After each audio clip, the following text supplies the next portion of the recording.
À l'ombre des tours de Dubaï, au cœur du désert, ils sont le symbole vivant du passé bédouin des Émirats arabes unis. Les dromadaires s'affrontent tous les jours en cette saison dans des courses.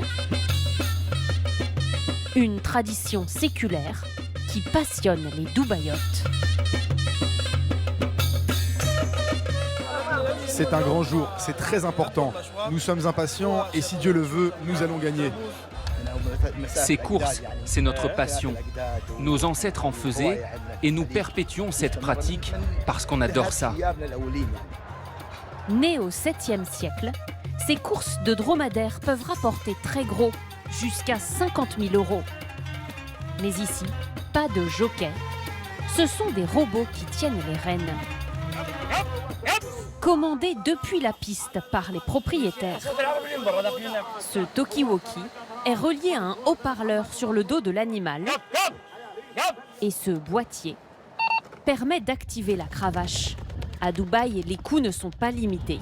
Une pratique qui peut paraître choquante. En vitesse de pointe, le dromadaire peut atteindre 65 km/h. C'est vraiment une course magnifique. Il avance bien. Avant le début de chaque compétition, c'est donc une étape indispensable. Il faut bien fixer le robot sur le dos de l'animal. Ces employés d'écurie sont chargés de les sceller. Maintenant, nous allons fixer le robot. Cette ceinture doit passer sur le côté, de manière à ce que le tapis ne bouge pas. Pour cela, il faut l'attacher fermement. Avant que les robots ne fassent leur apparition, les jockeys étaient des enfants. Mais en 2005, les autorités ont voulu mettre fin à cette pratique. Avant, il y avait d'importants risques de chute et de blessures et les enfants étaient plus lourds, donc la course était difficile. Maintenant, ces robots sont très légers et on peut les contrôler à une distance de 3 km. Aujourd'hui, ces petits robots sont devenus indispensables à la compétition. Des machines de course qui sont conçues dans cet atelier. Mohamed Ismail produit ici 90% des robots utilisés dans le pays. Un modèle se vend environ 130 €. Ici, c'est l'endroit où nous fabriquons et préparons les pièces du robot. Et une fois qu'il est assemblé, nous le gardons sur cette étagère.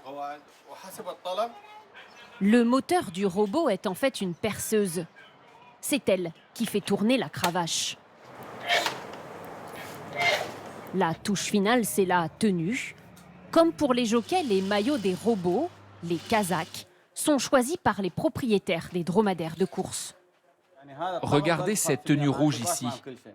Elle est différente de celle-ci à gauche. Elle a été commandée par le prince de Dubaï. C'est lui qui a choisi la couleur et le style. Nouvelle star des compétitions, les robots jockeys ont assuré l'avenir des courses de dromadaires aux Émirats arabes unis. Ici, elles sont encore plus populaires que celles des chevaux.